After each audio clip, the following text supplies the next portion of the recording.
సమయం లేదు. ఈ నెల 10తో నామినేషన్ల దాఖలు గడువు ముగుస్తోంది. ఏపీలో ఎమ్మెల్యే కోటాలో పోటీ చేసే ఎమ్మెల్సీ అభ్యర్థులు ఎవరు? మొత్తం 5 సీట్లకు ఎన్నికలు జరుగుతుంటే కూటమిలోని జనసేన నుంచి మెగా బ్రదర్ నాగబాబు బరిలో ఉన్నారు. ఇంకా మిగిలిన సీట్లు 4. ఈ 4 సీట్లలో టీడీపీ పోటీ చేస్తుందా? ఇందులో ఒకటి బీజేపీకి ఇస్తుందా? ఒకవేళ మిత్రపక్షం బీజేపీకి ఒక సీటు ఇస్తే టీడీపీకి దక్కేవి 3 సీట్లు. సీట్లు 4 అయినా 3 అయినా ఎమ్మెల్సీ సీటు ఆశిస్తున్న టీడీపీ నేతల సంఖ్య తక్కువేం లేదు. గత ఎన్నికల్లో పోటీ చేయని నాయకులు, ఎమ్మెల్యే టికెట్ ఆశించి భంగపడిన లీడర్లు కొద్ది రోజులుగా సీఎం చంద్రబాబు, మంత్రి నారా లోకేష్తో వరుసగా భేటీ అవుతున్నారు. ప్రస్తుతం అసెంబ్లీ సమావేశాలు జరుగుతూ ఉండటంతో అగ్రనేతలు ఇద్దరూ ఇక్కడే దొరుకుతారని ఆశావాహులు అసెంబ్లీ లాబీలో సందడి చేస్తున్నారు. ఎవరిని పలకరించినా ఎమ్మెల్సీ ఎన్నికల సందడే. ఏతావాతా చూస్తే టీడీపీ నుంచి 25 మందికి పైగా ముఖ్య నాయకులు ఎమ్మెల్సీ టికెట్ ఆశిస్తున్నారు. వీరిలో ఎవరిని చంద్రబాబు, లోకేష్లు ఎంపిక చేస్తారు అనేది ఉత్కంఠగా మారుతోంది.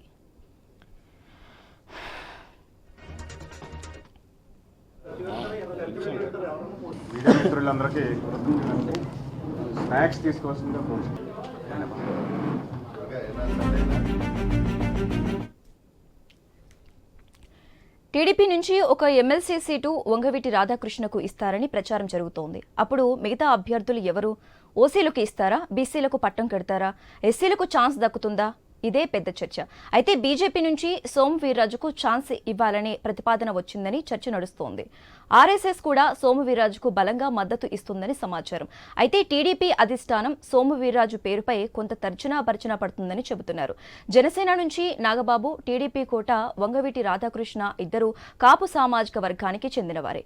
ఇప్పుడు సోము వీర్రాజుకు కూడా టికెట్ ఇస్తే 5లో 3 కాపు సామాజిక వర్గానికే ఇచ్చారనే విమర్శలు వస్తాయని టీడీపీ పెద్దల్లో చర్చ సాగుతోందట. అందుకే ఒక బీసీ నేత పేరును ఇవ్వాలని బీజేపీ పెద్దలను చంద్రబాబు కోరినట్లు టాక్. దీంతో మాజీ ఎమ్మెల్సీ మాధవ్, బీజేపీ క్రమశిక్షణ కమిటీ చైర్మన్ పాకా సత్యనారాయణ పేర్లు పరిశీలనలో ఉన్నాయని చెబుతున్నారు. కానీ బీజేపీ పెద్దలు ఆర్ఎస్ఎస్ నుంచి సోము వీర్రాజు పేరు బలంగా వెళ్లినట్లుగా ప్రచారం నడుస్తోంది. గత అసెంబ్లీ, లోక్సభ ఎన్నికల్లో సోము వీర్రాజు పోటీకి ఆసక్తి చూపించినా కూటమిలో సీట్ల సర్దుబాటు, పార్టీ నిర్ణయంతో పోటీకి దూరంగా ఉండిపోయారు. అందుకే సోము వీర్రాజు పేరు బలంగా ప్రతిపాదించినట్లుగా బీజేపీ వర్గాల వాదన.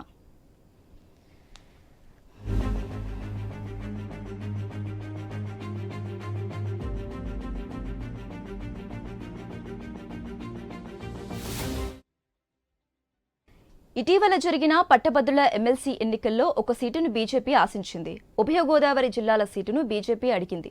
అయితే ప్రత్యక్ష ఎన్నికలు కావడంతో తేడా జరిగితే ప్రభుత్వంపై విమర్శలు వస్తాయని ఆందోళన వ్యక్తం చేస్తూ టీడీపీనే పోటీ చేసింది. దాంతో ఇప్పుడు ఎమ్మెల్యే కోట ఎమ్మెల్సీ ఎన్నికల్లో ఒక సీటు బీజేపీకి ఇవ్వక తప్పదని చెబుతున్నారు.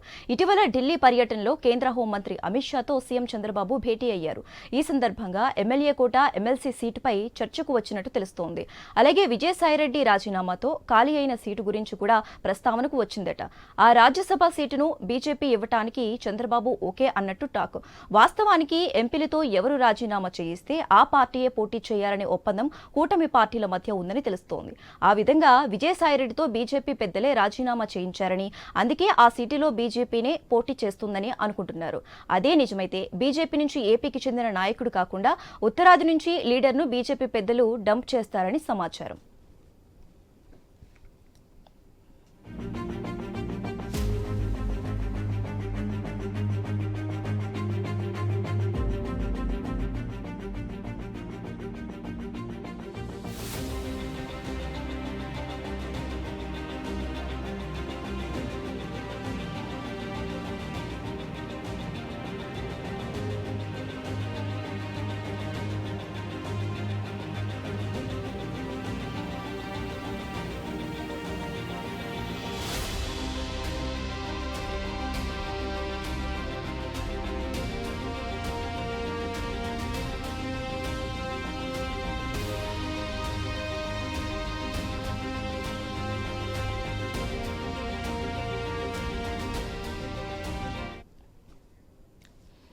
రైట్.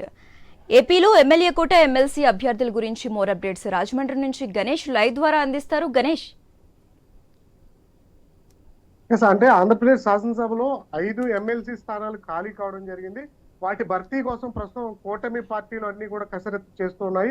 ఇప్పటికే అధికారికంగా జనసేన పార్టీ నుంచి నాగబాబు నామినేషన్ దాఖలు ఇవాళ కాసేపట్లో దాఖలు చేస్తుండగా మిగిలినటువంటి 4 స్థానాల్లో టీడీపీ బీజేపీ అభ్యర్థుల ఖరారు కావాల్సి ఉంది.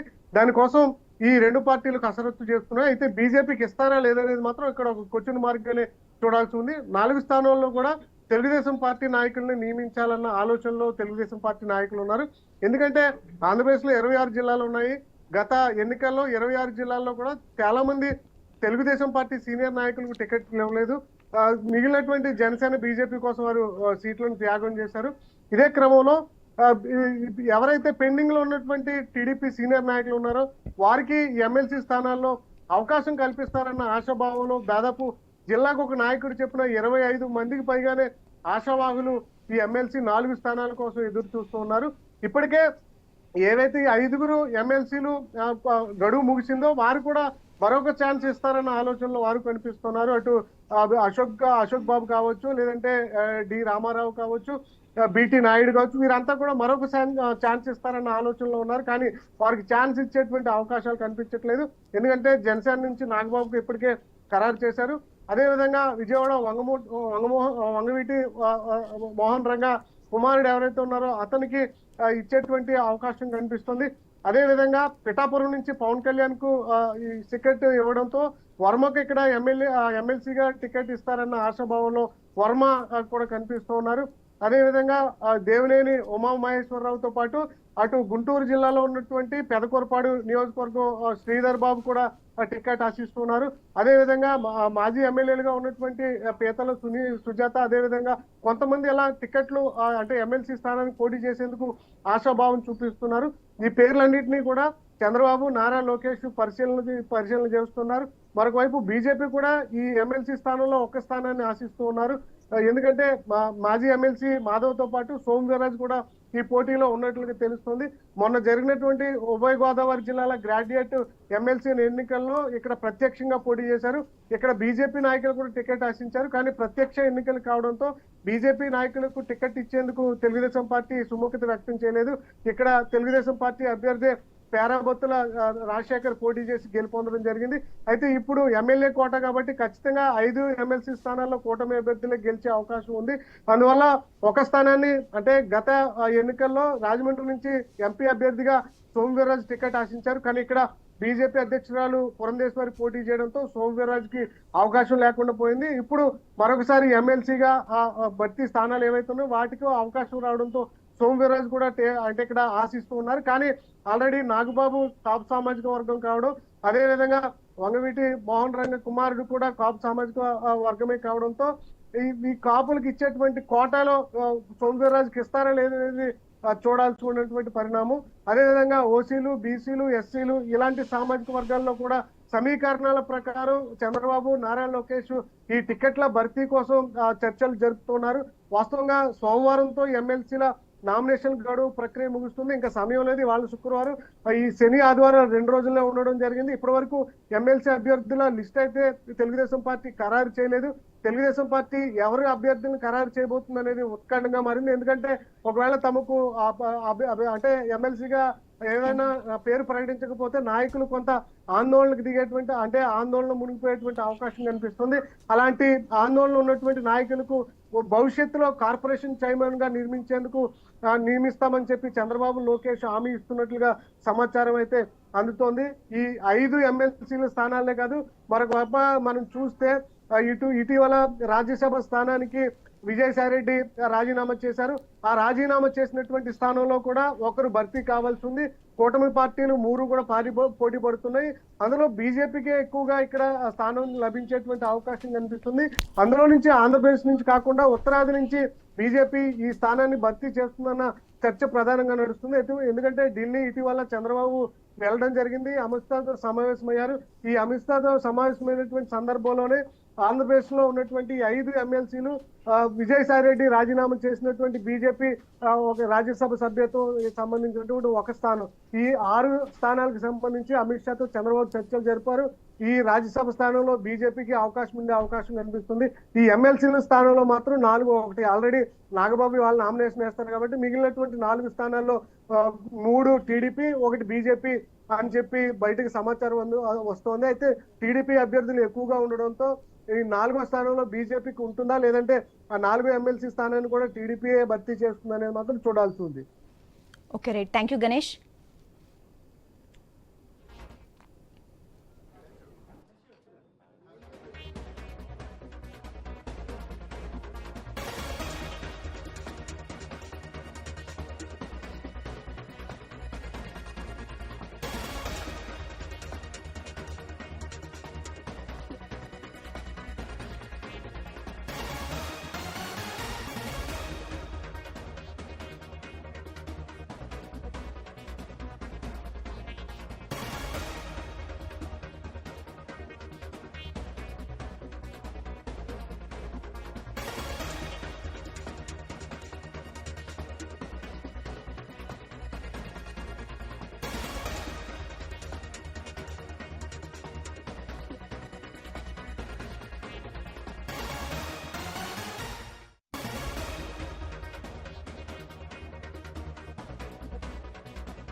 సమయం లేదు. ఈ నెల 10తో నామినేషన్ల దాఖలు గడువు ముగుస్తోంది. ఏపీలో ఎమ్మెల్యే కోటాలో పోటీ చేసే ఎమ్మెల్సీ అభ్యర్థులు ఎవరు?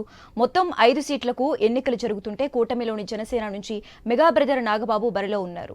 ఇంకా మిగిలిన సీట్లు 4. ఈ 4 సీట్లలో టీడీపీ పోటీ చేస్తుందా? ఇందులో ఒకటి బీజేపీకి ఇస్తుందా? ఒకవేళ మిత్రపక్షం బీజేపీకి ఒక సీటు ఇస్తే టీడీపీకి దక్కేవి 3 సీట్లు. సీట్లు 4 అయినా 3 అయినా ఎమ్మెల్సీ సీటు ఆశిస్తున్న టీడీపీ నేతల సంఖ్య తక్కువేం లేదు. గత ఎన్నికల్లో పోటీ చేయని నాయకులు, ఎమ్మెల్యే టికెట్ ఆశించి భంగపడిన లీడర్లు కొద్ది రోజులుగా సీఎం చంద్రబాబు, మంత్రి నారా లోకేష్ తో వరుసగా భేటీ అవుతున్నారు.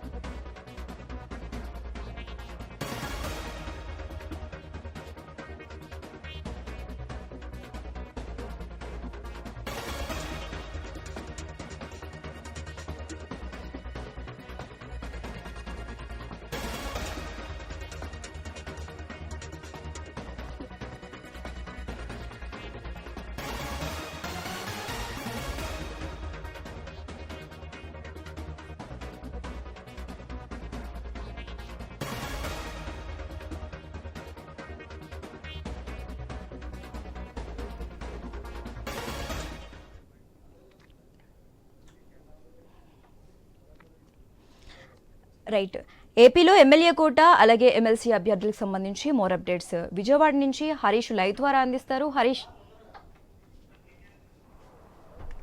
శశిరేఖ, ఎమ్మెల్సీ ఎన్నికలకు సంబంధించినటువంటి అంశం ప్రజెంట్ కూటమి సర్కారులో కొంతవరకు కూడా ఆసక్తికరమైనటువంటి సిచ్యువేషన్ కనిపిస్తుంది. మొత్తం 5 ఎమ్మెల్సీ స్థానాలకు సంబంధించి ప్రజాప్రతినిధులకు సంబంధించినటువంటి కోటలో 5 ఎమ్మెల్సీలకు సంబంధించినటువంటి స్థానాలు ఖాళీ అవటం, ఈ వ్యవహారంలో కూటమి ప్రభుత్వం అభ్యర్థులకు సంబంధించినటువంటి అంశం, ఆశాభావాలకు సంబంధించినటువంటి అంశాలపైన ఎక్కువగా ఫోకస్ పెట్టినటువంటి నేపథ్యంలో ప్రధానంగా మొత్తం 5 స్థానాలకు సంబంధించి ఎన్నికలకు సంబంధించినటువంటి విషయంలో ఒకటి జనసేన నుంచి నాగబాబు మరి కాసేపట్లోనే ఆయన నామినేషన్ కూడా దాఖలు చేయబోతున్నారు అసెంబ్లీ ప్రాంగణంలో. ఇందుకు సంబంధించినటువంటి ఏర్పాట్లు కూడా జనసేన నాయకత్వం పూర్తి చేసింది. జనసేన శాసనసభ్యులు కూడా ఇప్పటికే నాగబాబు అభ్యర్థిత్వాన్ని బలపరుస్తూ సంతకాలు కూడా చేసినటువంటి సిచ్యువేషన్ ఉంది. మరి కాసేపట్లో నాగబాబు అసెంబ్లీ ప్రాంగణానికి రాబోతున్నారు. నామినేషన్కి సంబంధించినటువంటి ప్రక్రియలో ఆయన పాల్గొనేటువంటి సిచ్యువేషన్ కనిపిస్తుంది. ఇక మిగిలినటువంటి 4 స్థానాలకు సంబంధించినటువంటి అంశంలో కూటమి సర్కారు చాలా కీలకంగా దీనిపైన స్టడీ చేసినట్టుగా కనిపిస్తుంది. ఎందుకంటే కూటమి ప్రభుత్వం ఏర్పడిన తర్వాత పెరిగినటువంటి ఆశావహులకు సంబంధించి, అదేవిధంగా పార్టీ కోసం పనిచేసినటువంటి వ్యక్తులు, ఇంకోవైపు సామాజిక వర్గాల సమీకరణాలు, ఈ 3 అంశాలు ప్రజెంట్ కీలకంగా మారబోతున్నాయి. అయితే ఇక్కడ మరో విషయం ఏంటంటే 4 స్థానాలు, మొత్తం 5 స్థానాల్లో ఒకటి జనసేనకి అధికారికంగా ప్రకటించిన తర్వాత ఇప్పుడు మరొక స్థానానికి సంబంధించినందుకు కూడా బీజేపీ నుంచి కూడా అభ్యర్థిత్వం వస్తుంది, బీజేపీ నుంచి కూడా ఒత్తిడి వస్తుంది అన్నటువంటి ప్రచారం కూడా జరుగుతుంది. అయితే దీనికి సంబంధించి ఇటీవలే రాజ్యసభ స్థానం ఏదైతే విజయసాయిరెడ్డి వైఎస్ఆర్ కాంగ్రెస్ నుంచి విజయసాయిరెడ్డి రాజీనామా చేశారో ఆ స్థానానికి సంబంధించినటువంటి భర్తీని బీజేపీ ద్వారా చేసేటువంటి అవకాశం కూడా ఉందన్నటువంటి ఒక అభిప్రాయం కూడా ఉంది. సో ఇది ఈ ఈక్వేషన్ చూసుకుంటే కనుక 4 స్థానాలకు సంబంధించి ఎమ్మెల్సీ స్థానాలకు సంబంధించినంత వరకు కూడా కూటమి ప్రభుత్వంలో టీడీపీకి అత్యంత కీలకంగా మారినటువంటి సిచ్యువేషన్ కనిపిస్తుంది. ఇందుకు సంబంధించి ఇప్పటికీ ఆశావహులు ఎవరైతే ఉన్నారో వాళ్ళంతా కూడా టీడీపీ అధినేత చంద్రబాబుని అటు లోకేష్ను కూడా కలిసి తమ అభ్యర్థిత్వానికి సంబంధించి తమ పడినటువంటి ఇబ్బందులకు సంబంధించి పార్టీకి చేసినటువంటి కష్టానికి సంబంధించినటువంటి అంశాలు కూడా వివరించేటువంటి ప్రయత్నం చేశారు. అయితే ఇప్పుడు ఈ 4 స్థానాలకు సంబంధించినటువంటి ఎంపిక ఏ విధంగా ఉండబోతుంది అన్నది కూడా ప్రజెంట్ ఆసక్తికరంగా మారింది. ఇందులో సామాజిక వర్గాల సమీకరణాలు అనేవి చాలా కీలకం కాబోతున్నాయి, చాలా సీరియస్గా ఉండబోతున్నటువంటి సిచ్యువేషన్ కనిపిస్తుంది. ఇక మరొక అంశం ఏంటంటే కూటమి పార్టీలు ఏర్పడినటువంటి సమయంలో నియోజకవర్గాల్లో స్థానాలు కోల్పోయినటువంటి వారు ఎమ్మెల్యేగా అవకాశం రానటువంటి అత్యంత సీనియర్లు వీళ్ళు కూడా ఉన్నారు. వాళ్ళను కూడా పరిగణలోకి తీసుకోవాల్సినటువంటి పరిస్థితి ఏర్పడింది. ఇక కూటమి ప్రభుత్వం ఏర్పడక ముందు వైఎస్ఆర్ కాంగ్రెస్ పార్టీ ప్రభుత్వ హయాంలో తీవ్రంగా దాడులకు గురయ్యి, అరెస్టులకు గురయ్యి, కేసులకు పెట్టుకుని వేధింపులకు గురైనటువంటి నాయకత్వం, కార్యకర్తలు, క్యాడర్ ఎవరైతే ఉన్నారో వాళ్ళు కూడా ఇప్పుడు పరిగణలోకి తీసుకోవాల్సినటువంటి సిచ్యువేషన్ ఏర్పడింది. సో ఇప్పుడు ఈ 3 అంశాలు టీడీపీ అధినేతకు ఒక రకంగా సవాలుగా మారే. సో ఈ ఈక్వేషన్స్లో చూసుకుంటే కనుక ఇప్పుడు ఎమ్మెల్సీలకు సంబంధించినటువంటి అభ్యర్థిత్వానికి సంబంధించినటువంటి అంశాలపైనే తెలుగుదేశం పార్టీకి సంబంధించినటువంటి నాయకత్వం ఫోకస్ పెట్టింది. మొత్తం 4 స్థానాలకు సంబంధించినటువంటి అంశాలు ఒక బీజేపీ అడిగినప్పటికీ కూడా మిగిలినటువంటి 3 స్థానాలకు సంబంధించినటువంటి అంశం ఒక ఎత్తు అయితే మొత్తం 4 స్థానాలకు సంబంధించినటువంటి అభ్యర్థిత్వానికి సంబంధించినటువంటి ఎంపికకు సంబంధించినటువంటి ప్రక్రియపైనే ఇప్పుడు తెలుగుదేశం ఫోకస్ పెట్టింది. ఎందుకంటే 10వ తారీఖు లోపు నామినేషన్కి సంబంధించినటువంటి ఆఖరి గడువు ఉన్నటువంటి నేపథ్యంలో ఈ లోపు అభ్యర్థుల ఫైనలైజేషన్ సంబంధించినటువంటి ప్రక్రియ కీలకంగా మారిపోతుంది. ఇక సామాజిక వర్గాల వారీగా సమీకరణాలు చూసుకుంటే కనుక విజయవాడ నుంచి కూడా వంగవీటి రాధా ఆయన గతంలో తెలుగుదేశం పార్టీకి సంబంధించినటువంటి స్టార్ క్యాంపెయినర్గా పనిచేశారు. కూటమి ప్రభుత్వం ఏర్పడక ముందు కూటమి పార్టీల ఏర్పాటులో ఆయన చాలా కీలకంగా వ్యవహరించారు. విజయవాడ నుంచి సీటును ఆశించి, విజయవాడ తూర్పు సీట్ని ఆశించి కూడా ఆయన ఆఖరి నిమిషంలో విత్డ్రా అయినటువంటి సిచ్యువేషన్ కనిపించింది. అందులో భాగంగానే ఇప్పుడు ఆయనకి అత్యంత కీలకంగా వంగవీటి రాధాకి కూటమి ప్రభుత్వం తెలుగుదేశం పార్టీ ఎమ్మెల్సీ స్థానం ఇస్తుంది అన్నటువంటి ఒక హామీ కూడా ఇప్పటికే గతంలో ఇచ్చినటువంటి సిచ్యువేషన్ కనిపిస్తుంది. ఇక మరోవైపు నుంచి చూసుకుంటే కనుక టీడీపీలో అత్యంత సీనియర్గా ఉన్నారు, మాజీ మంత్రిగా ఉన్నారు దేవినేని ఉమ, ఆయనకు కూడా సీటు ఇవ్వాలన్నటువంటి ఒక ప్రతిపాదన కూడా వస్తున్నటువంటి సిచ్యువేషన్ కనిపిస్తుంది. అందులో భాగంగానే దేవినేని ఉమాకు సంబంధించినటువంటి అభ్యర్థిత్వానికి సంబంధించినటువంటి అంశంపై కూడా చర్చకు వచ్చింది. ఇదే విషయాన్ని మీడియా లాబీల్లో కూడా చర్చ జరిగినటువంటి సిచ్యువేషన్ కనిపిస్తుంది. అసెంబ్లీ లాబీల్లో, మండల లాబీల్లో కూడా చర్చ జరిగినటువంటి సిచ్యువేషన్ ఉంది. ఎందుకంటే ఈ వ్యవహారం పైన లోకేష్ కూడా కామెంట్ చేసినటువంటి సిచ్యువేషన్ కనిపిస్తుంది. పార్టీకి అత్యంత రాయలుగా ఉన్నారు, మాజీ మంత్రిగా పనిచేశారు.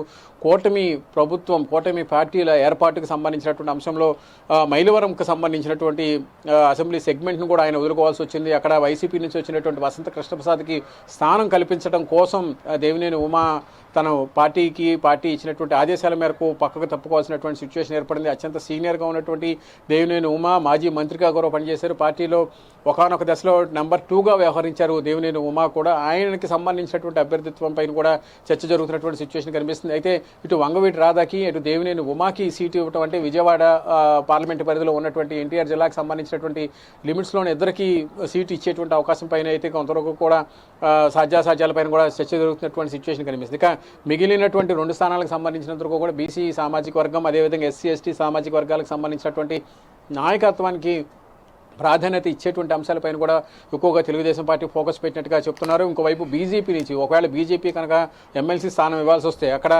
ఆర్ఎస్ఎస్ నుంచి అత్యంత సహకారం, ప్రోత్సాహం ఉన్నటువంటి సోము వీర్రాజుకి కూడా ప్రాధాన్యత్యం ఉండేటువంటి అవకాశం ఉంది. అయితే అక్కడ బీజేపీలో కాపు సామాజిక వర్గానికి సంబంధించినటువంటి నాయకులకి ఇచ్చిన, ఇటు టీడీపీ నుంచి వంగవీటి రాధాకి ఇచ్చినా కూడా ఒకే ఈక్వేషన్, ఒకే క్యాస్ట్కి ఇచ్చినటువంటి అభిప్రాయం ఉంటుంది. కాబట్టి ఇది కూడా కొంతవరకు కూడా కూటమి ప్రభుత్వం కూడా దీనిపైన పునరాలోచన చేస్తున్నట్టుగా చెప్తున్నారు. అందులో భాగంగానే సోము వీర్రాజుకి సంబంధించినటువంటి పేరు, ఆయనకు సంబంధించినటువంటి అభ్యర్థిత్వం పైన కూడా ఇప్పుడు చర్చ జరుగుతున్నటువంటి సిచ్యువేషన్ కనిపిస్తుంది. కీలకమైనటువంటి సామాజిక వర్గాలు, కమ్మ సామాజిక వర్గం నుంచి దేవినేని ఉమా పేరు కూడా పెద్ద ఎత్తున వినిపిస్తుంది. కాపు సామాజిక వర్గం నుంచి తెలుగుదేశం పార్టీ నుంచి వంగవీటి రాధాకి అభ్యర్థిత్వం పైన ఇప్పటికే అనేక రకాలుగా ప్రచారం జరుగుతుంది. పార్టీకి సంబంధించినటువంటి నాయకులు కూడా రాధాకి సీట్ ఇచ్చేటువంటి విషయంలో పాజిటివ్గా ఉన్నటువంటి ప్రచారం కూడా జరుగుతుంది. అయితే ఇదే సమయంలో దేవినేని ఉమాకి సంబంధించినటువంటి అభ్యర్థిత్వం ఆయన పేరు రావడం కూడా కొంతవరకు పార్టీ నాయకత్వంలో కూడా చర్చ జరుగుతుంది. ఎందుకంటే కమ్మ కాపు సంబంధించినటువంటి ఈక్వేషన్స్లో 2 సీట్లు ఒకే నియోజకవర్గం ఒకే పార్లమెంట్ పరిధిలో ఉన్నటువంటి ఇద్దరు కీలకమైనటువంటి నేతలకు ఇవ్వడం వల్ల కొంతవరకు కూడా ఇబ్బందులు వచ్చేటువంటి సిచ్యువేషన్ కనిపిస్తుంది. అటు